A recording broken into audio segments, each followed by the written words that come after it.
In the summer of 1776, inside a red brick building on Philadelphia's Chestnut Street, between 5th and 6th Streets, a group of delegates signed what is arguably the most important document in United States history. This event, known as the Declaration of Independence, took place right here inside the Pennsylvania State House, which is now known as Independence Hall. At that time, Philadelphia was a thriving, populous, and influential city, the largest in the American colonies and a major center of commerce within the British Empire. Its streets formed a perfect grid, laid out 93 years earlier by the city's founder, William Penn. And if we go back and take a look at this 1683 original map, we see that much hadn't changed for that period. This grid still shapes the heart of Philadelphia City today, especially here in the Old City, where cobblestones and narrow colonial alleys still echo the 1600s and 1700s.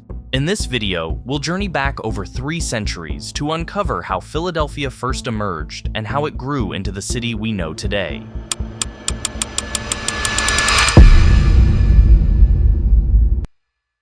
Philadelphia lies on the northeastern coast of the United States, between the Delaware and Schuylkill rivers. Long before William Penn arrived in 1682, this land was part of Lenapehoking, the ancestral homeland of the Lenape people. This land stretched across present-day Pennsylvania, New Jersey, Delaware, and parts of New York.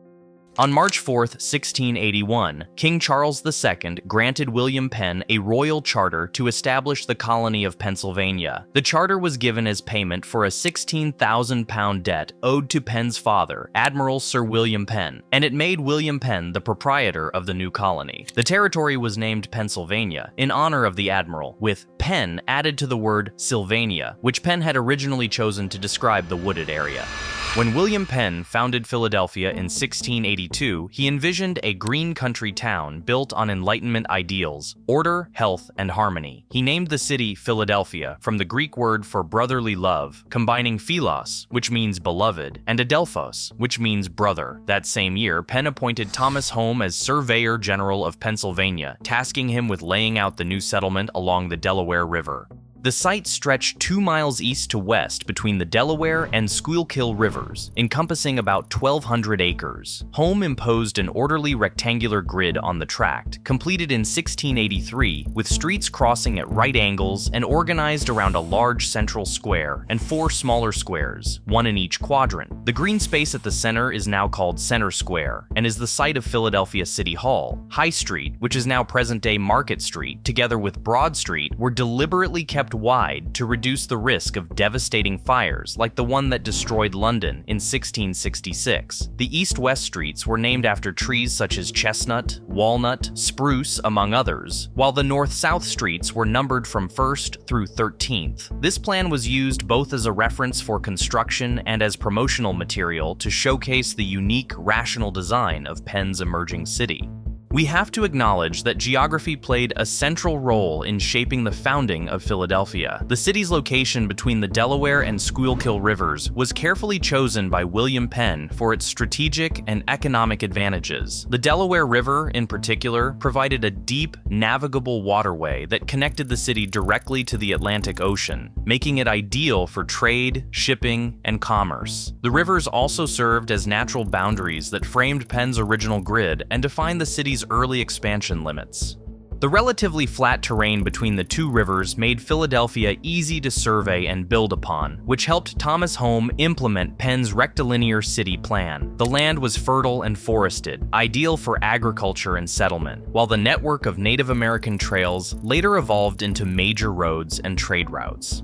Home's survey and map not only shaped Philadelphia's physical growth, but also influenced future American cities. The grid plan, the focus on public squares, and the idea of a planned, rational city became a model for others, including New York and Savannah. Even today, much of central Philadelphia still follows the exact structure Penn and Home designed, a rare case where a 17th century city plan remains alive in a modern metropolis.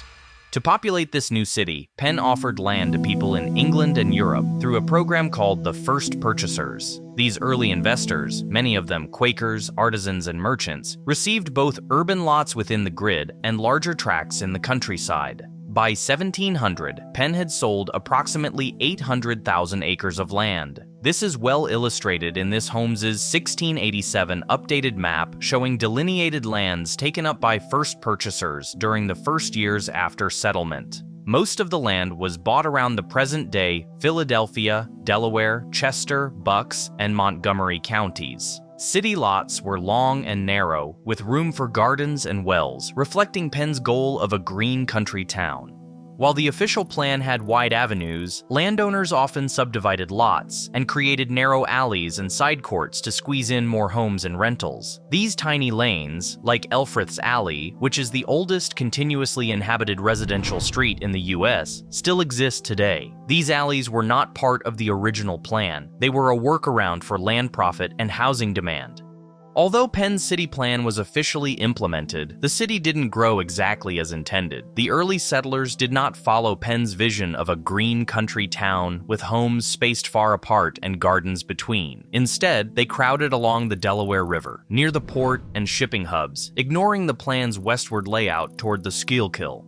Delaware River's dense riverside became what we now call Old City, the historic heart where the United States itself began to take shape, politically, intellectually, and physically. At its center is Independence Hall, where the Declaration of Independence was signed in 1776, and later the U.S. Constitution in 1787. After independence, Philadelphia served as the temporary capital of the United States from 1790 to 1800. This period was during the construction of the permanent capital in Washington, D.C. During this time, the U.S. Congress met in Congress Hall, just right here next to Independence Hall. Between 1723, when he first arrived in Philadelphia, and his death in 1790, Benjamin Franklin, one of the city's most influential residents, lived just blocks away in what is now called Franklin Court, which is now part of Independence National Historical Park. Another founding father, Thomas Jefferson, lived a few blocks up here at the corner of Market Street and 7th Street. It was from here that he drafted the Declaration of Independence. Following the Irish potato famine of 1845, thousands of Irish immigrants arrived in Philadelphia, soon followed by large communities of Italians, Germans, Polish, and Eastern European Jews. These groups settled in emerging neighborhoods that would come to define the city's character. In South Philadelphia, Irish and Italian communities built churches, markets, and close-knit family networks that still echo through the area today. Located north of the city center are Kensington and Fishtown, which developed into gritty working-class districts fueled by factories, textile mills, and the bustling Delaware River docks. One of the most historically distinct areas is Germantown, settled as early as 1683 by German Mennonites and Quakers. It kept its own governance and street plan for more than 200 years before being absorbed into Philadelphia. Germantown was also the site of the first anti-slavery protest in American history in 1688. A quiet but powerful reflection of the city's early ideals. In 1777, it became a battlefield during the American Revolutionary War, when George Washington attempted to surprise British forces in the Battle of Germantown. Although the Americans were defeated, the bold move boosted morale. By the mid-1800s, Philadelphia's population was booming, but the city's governance was a patchwork. Surrounding towns like Germantown, Kensington, Northern Liberties, Southwark, and Frankfort all had their systems, creating inefficiency and rivalry. In 1854, the Act of Consolidation merged the city with all these districts, townships, and boroughs, bringing the entire county under one municipal government. This act massively expanded the city's jurisdiction and unified services like policing, fire protection, and street maintenance. This new, bigger Philadelphia became the stage for an even greater transformation, one fueled by continued immigration and rapid industrial growth. Fast forward to the 1900s, Philadelphia joined a national movement known as the City Beautiful, an effort to transform American cities through grandeur, symmetry, and monumental architecture. City leaders wanted to emulate the elegance of Paris, and at the heart of this vision was the creation of the Benjamin Franklin Parkway. The Benjamin Franklin Parkway, connecting Fairmount Park to City Hall, setting the stage for the beginning of the 20th century. Designed by Jacques Graeber, a French urban planner, the parkway was directly inspired by the Champs-Élysées. It runs for about 1 mile, cutting diagonally through Penn's original grid, all the way from City Hall to the Philadelphia Museum of Art. It offered a dramatic, tree-lined boulevard lined with civic buildings and cultural institutions. The parkway was intended to elevate civic pride and create a sense of openness and dignity at the city's core, a stark contrast to the crowded industrial streets nearby. As part of this plan, Logan Square was transformed into Logan Circle, redesigned with fountains, sculptures, and landscaping to fit the grand European aesthetic. Today, the Benjamin Franklin Parkway remains one of Philadelphia's most iconic corridors, home to institutions like the Franklin Institute, the Rodin Museum, and the Barnes Foundation, all aligned along a vista that ends with the famous Rocky Steps of the Art Museum. Philadelphia, one of the nation's oldest cities. In and around the nation's most historic shrine, many important pages of our history were written, and now a new chapter is being added, of a revolution in architecture and planning destined to exert an influence on the future of cities. In the mid-20th century, Philadelphia, like many American cities, was reshaped by the wave of urban renewal, a federally funded effort aimed at modernizing cities for the automobile age. The new superhighways are known by various names depending on where you live.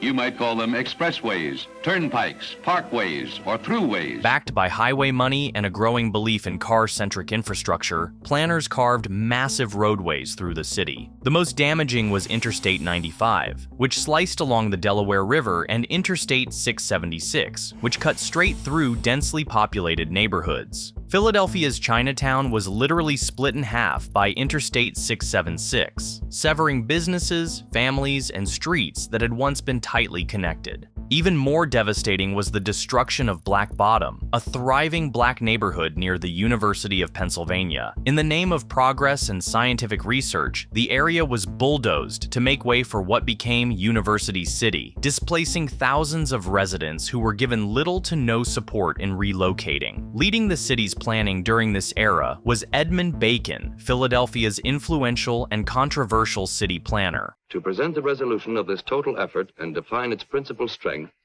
is a man who has played a leading role in this resurgence, the executive director of the Philadelphia City Planning Commission and member of the American Institute of Architects, Edmund N. Bacon.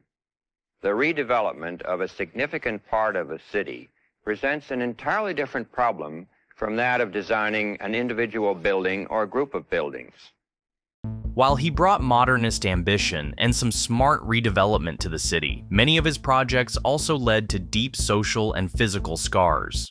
As Philadelphia evolved into a modern metropolis, parts of the historic core began to decay. But starting in the mid-20th century, the city made bold moves to restore and reimagine its urban spaces. One of the earliest and most notable efforts was in Society Hill, just south of Old City. By the 1950s, this once prosperous colonial neighborhood had fallen into disrepair. But in the 1960s, it became one of America's first large-scale historic preservation projects.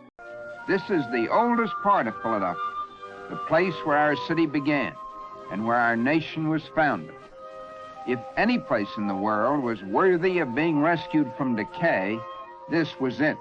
Through careful restoration of 18th century homes and deliberate urban planning, Society Hill was transformed into one of the city's wealthiest and most architecturally celebrated areas, setting a model for historic urban renewal. Meanwhile, the city began reclaiming forgotten industrial spaces for public use. Along the Schuylkill River, where factories and railroads once stood, planners developed the Schuylkill River Trail, a scenic, multi-use path that runs through Center City and beyond. Today, it's one of Philadelphia's most active and beloved public spaces, used daily by joggers, cyclists, and families. Similarly, central plazas like Dilworth Park, Love Park, and nearby Franklin Square were redesigned to bring green space and community life back into the urban core, where traffic and concrete once dominated. And perhaps most importantly, ongoing efforts are underway to reconnect Philadelphia with the Delaware River after decades of separation caused by the construction of Interstate 95. New developments and parks are beginning to bridge that divide, returning access to the river that first made the city thrive.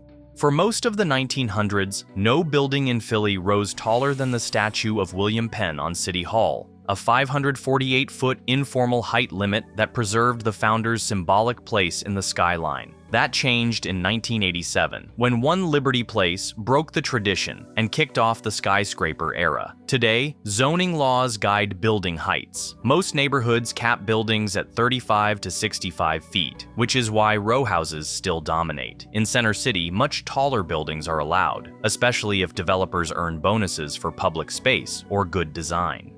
Philadelphia's layout isn't just lines on a map. It's a blueprint of history, philosophy, and vision that has endured for generations. Understanding its origins gives us more than just a sense of place. It reveals the ideals that still echo through its streets. Thank you guys for watching. And if you enjoyed the video, please like and subscribe.